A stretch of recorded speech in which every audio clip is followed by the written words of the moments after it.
Assalamualaikum warahmatullahi wabarakatuh. Yang saya muliakan Tuan Pengurusi Majlis Yang Berusaha Puan Mek Zahra Jawab selaku Pengetua SMK Taman Siti Wangsa, Guru Penolong Kanan 1 Puan Sabiah binti Hasan, Guru Penolong Kanan Hal Ehwal Murid Puan Azizah binti Yahya, Guru Penolong Kanan Kokurikulum Puan Khadijah binti Ali, Guru Penyelaras PKB, rakan seperjuangan sekalian. Salam sejahtera. Saya Mira Farhana pada hari ini akan menyampaikan sebuah ceramah yang bertajuk Membina Keyakinan Diri. Sidang hadirin yang dihormati sekalian, kita sering mendengar tentang keyakinan diri, tetapi apa sebenarnya keyakinan diri itu? Dan tahukah anda, andai anda adalah orang yang mempunyai keyakinan diri, anda adalah orang yang hebat. Kerana apa? Kerana orang yang mempunyai keyakinan diri yang tinggi adalah orang yang dapat mengubah dirinya sendiri, orang lain serta mengubah dunia. Contohnya Albert Einstein, Neil Armstrong dan Bill Gates. Tentu anda mengenali nama-nama ini. Mahukah anda berjaya seperti mereka? Jauh di sudut hati. Jauh di sudut hati, pasti. Tetapi kita sering menyangkal perasaan mahu itu dengan perkataan tidak. Tidak, tidak dan tidak. Aku tidak boleh, aku tidak tahu, aku tidak reti. Tetapi andainya kita berfikiran positif, aliran tenaga yang kita alirkan juga adalah aliran tenaga yang positif. Tetapi andai kita berfikiran tidak, berfikiran negatif, maka hasilnya adalah negatif. Dan akhirnya anda berada di sini dan tidak ke mana-mana. David Beckham merupakan idola dunia. Jadi saya petik kata-kata David Beckham.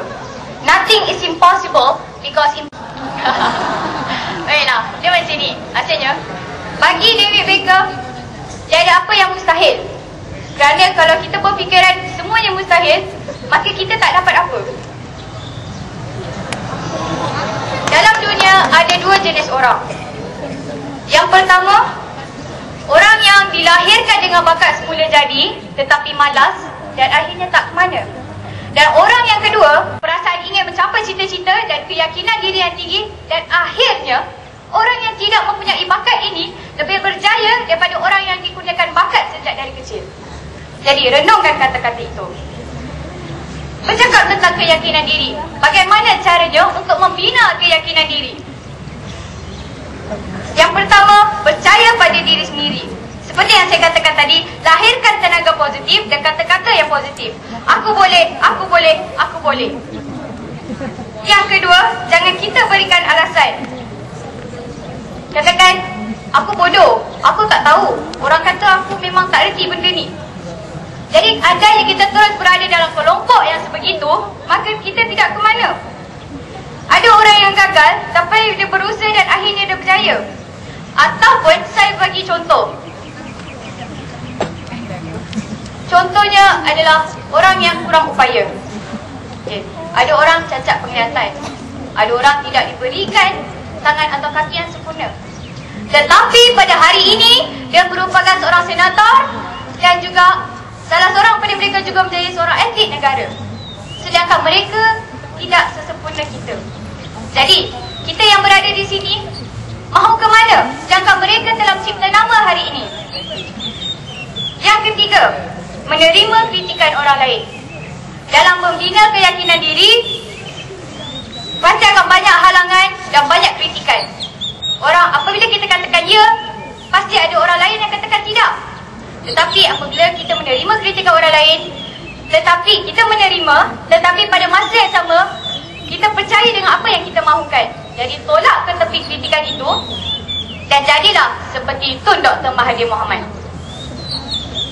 Dahulu, sebelum KLCC dibina, begitu ramai rakyat Malaysia yang menentang dalam pembinaan bangunan itu.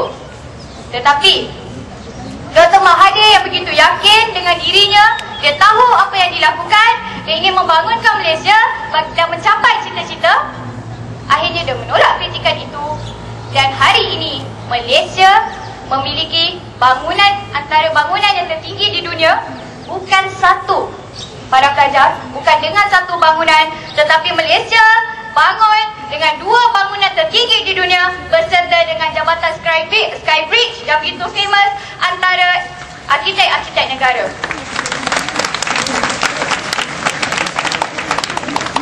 Yang keempat, ini sangat penting. Jangan sesekali kita bandingkan diri kita dengan orang lain.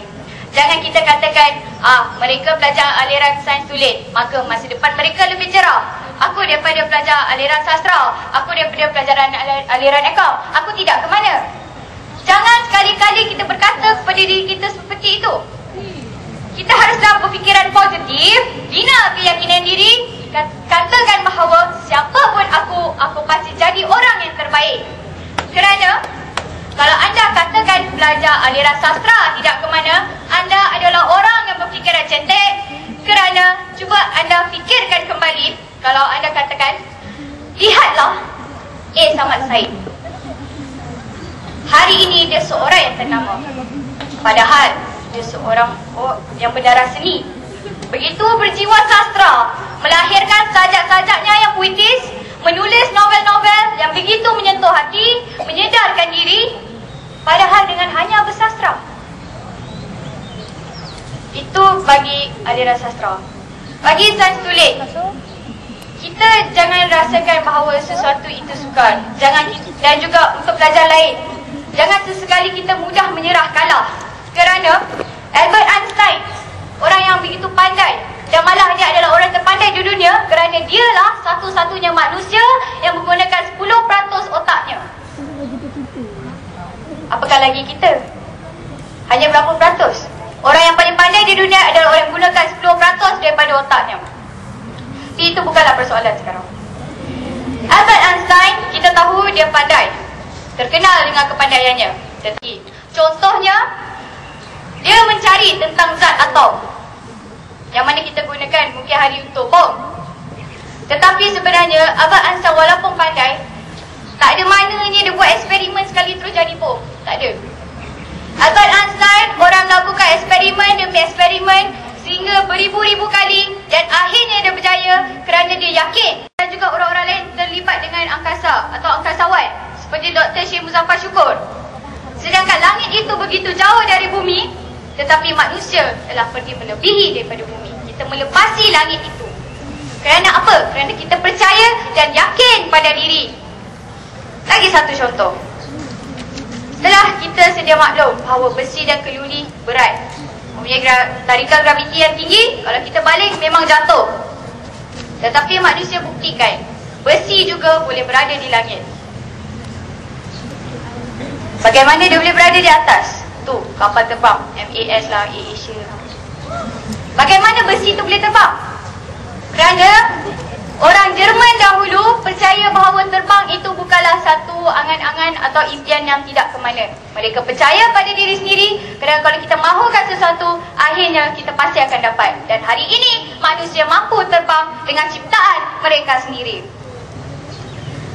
Okey, kemudian kita jangan pandang orang itu pandai dalam sesuatu bidang, maka dia boleh berjaya. Setiap manusia dilahirkan dengan bakat yang tersendiri, kelebihan yang tersendiri. Cuma pepatah dia mengatakan bahawa rambut sama hitam, hati lain-lain. Yang bererti setiap manusia mempunyai minat yang berbeza. Dan juga hari ini rambut juga berlainan warna dan berbeza. Jadi apakah lagi minat seseorang? Oleh itu, apabila kita semua telah mendengar kata-kata saya pada hari ini, kita dapat renungkan bagaimana orang yang berjaya pada hari ini begitu yakin dengan dirinya, begitu percaya akan cita-cita.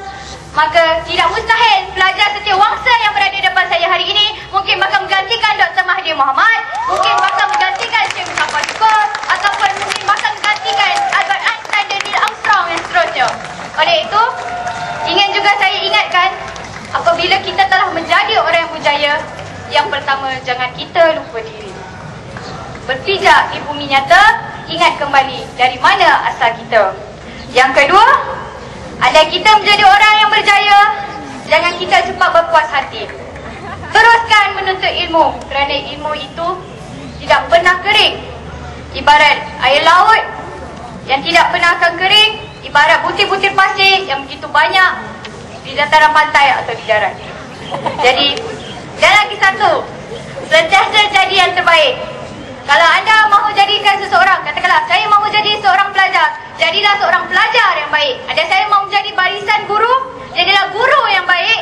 Anda mahu menjadi seorang kakak, abang, ketua dan sebagainya. Apa saja impian anda, jadilah orang yang terbaik dan anda akan mencipta nama, insya-Allah. Sehingga kita berjumpa lagi.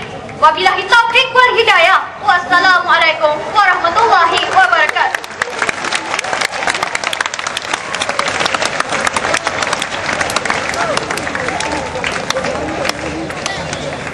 Terima kasih diucapkan kepada saudari Mira Fahana. Dan saya harap kamu semua dapat berucap seperti beliau. Ya, sekali lagi berikan satu tepukan untuk para Mira Fahana. Belajar untuk bercakap dengan begitu berkeyakinan.